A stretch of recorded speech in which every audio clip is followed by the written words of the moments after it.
அனைவருக்கும் வணக்கம். கும்ப லக்னத்திற்கு கடுமையான பாவி செவ்வாய், 3ஆம் அதிபதி, மேலும் லக்னத்திற்கு 10ஆம் அதிபதி. இரு ஆதிபத்தியம் பெறக்கூடிய இந்த செவ்வாய் பகவான் லக்னாதிபதி ஆகிய சனிக்கு மிகவும் கடுமையான பாவி, மாரகாதிபதி என்ற அந்தஸ்தை பெறக்கூடியவர். செவ்வாய் கும்ப லக்னத்துக்கு எப்படி இருந்தா நல்லா இருக்கு, அந்த திசை எப்படி இருக்கும், எப்படி இருந்தால் அது கெடுபலன் செய்ய மாட்டார் அப்படின்றத பார்ப்போம். கும்ப லக்னம் பொறுத்த வரைக்கும் செவ்வாய் வக்கரம் அடைவது நல்லது. இது முதல் விஷயம். கும்ப லக்னத்தை பொறுத்த வரைக்கும் செவ்வாய் வக்கரமான நல்லது. இன்னொரு அமைப்புல அந்த கும்ப லக்னத்திற்கு செவ்வாய் எந்த வீட்டில் அமர்ந்திருந்தாலும் சனியோ அல்லது சுக்கிரனோ அந்த செவ்வாயை தொடர்பு கொள்ள வேண்டும்.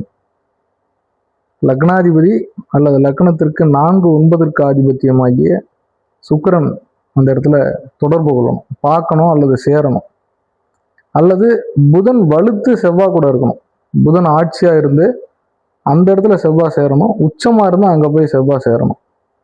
இந்த அமைப்புகள்ல செவ்வாய் பெரிய கெடுபலனை செய்யறது இல்லை. நீங்க ஆய்வு பண்ணி பாருங்க, கரெக்டா இருக்கும்.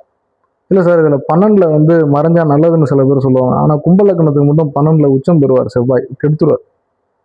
அதே மாதிரி குறிப்பா ஆட்சி உச்சம் மூலத்திரிகோணம் என்ற அமைப்பில் செவ்வாய் வலுப்பெறுவது சிறப்பில்லை. அந்த அமைப்பில் இருந்து கும்ப லக்னத்துக்கு செவ்வாய் திசை வந்ததுன்னா அந்த குறிப்பிட்ட காலம் வயதிற்கு ஏற்பார் போல் மாரகத்தை அந்த செவ்வாய் செய்வார். ஆய்வு பண்ணி பாருங்க, கரெக்டா இருக்கும்.